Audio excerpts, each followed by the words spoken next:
यांच्या वाढदिवसानिमित्त जो बॅनर लावला होता त्यावरनं बऱ्याच चर्चा टीका सर्व केलं जात आहे. कशा पद्धतीने तुम्ही या सगळ्या टीकांकडे बघता?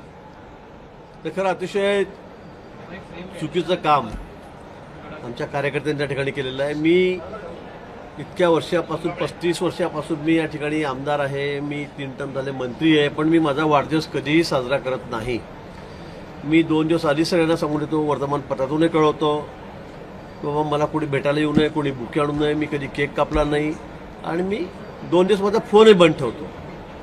सुरुवातीपासून आहे. यावेळेला मी वर्तमानपत्रातून जाहिरात देऊन, कारण वर्तमानपत्र म्हटलं की तुम्ही सांगता वर्तमानपत्रात जाहिरात देऊ नका, आमचं नुकसान होतं, आणि म्हणून मी त्या दिवशी त्यांना पैसे देऊन जाहिरात छापायला लावली किंवा मी कोणालाही भेटणार नाही, तुमचं माझ्यावर प्रेम आहे, धन्यवाद, पण या ठिकाणी आपण चांगलं विधायक काम या दिवशी करावं, झाडं लावावी. गेल्या वर्षी जवळपास 5,500 6,000 रक्ताच्या बॉटल आम्ही त्या ठिकाणी कलेक्ट केल्या त्या वाढदिवसाच्या निमित्ताने.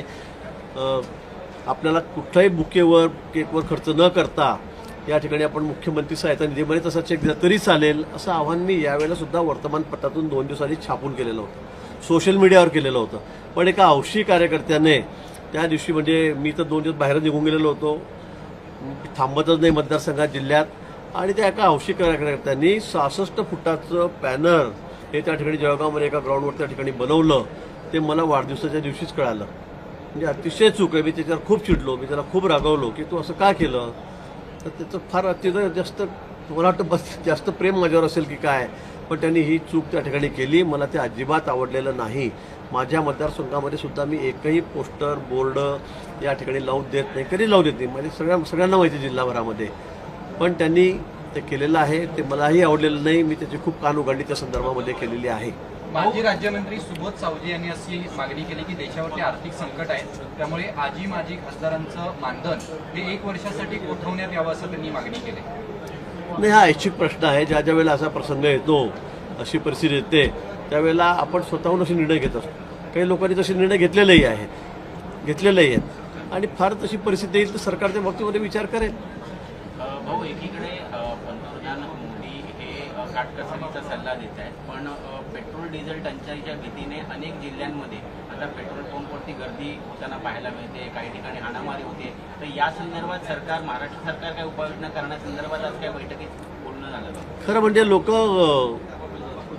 पेट्रोल भेटणार नाही, डिझेल भेटणार नाही या भीतीमुळे स्टॉक करायला लागलेले आहेत. ते स्टॉक करतायत, आणि त्यामुळे मग हा खरं जो तुकडा आहे तो या ठिकाणी दिसतो आहे. अनेक ठिकाणी आपण बघितलेलं असेल की लाईनी लागलेल्या आहेत. आताच खरं म्हणजे शेतकऱ्याचे दिवस आहेत, ट्रॅक्टरसाठी डिझेल लागतं आहे, रस्त्यांची कामं चालली आहेत मोठ्या प्रमाणात, नंतर पावसाळ्यात करता येणार नाही, त्यामुळे डिझेलची मागणी अतिरिक्त आहे, ही वस्तुस्थिती आहे. पण त्या संदर्भात मला वाटतं काही प्रमाणामध्ये स्टॉक करून ठेवला जातो आहे. बरं, मला वाटतं जर आपण नियमित जर साठा घेतला, मला वाटतं त्यामध्ये काही कुठे तुटवडा येणार नाही. तरीसुद्धा अशा परिस्थितीमध्ये सरकारचं, माननीय मुख्यमंत्री महोदयाचं पूर्ण लक्ष या ठिकाणी आहे.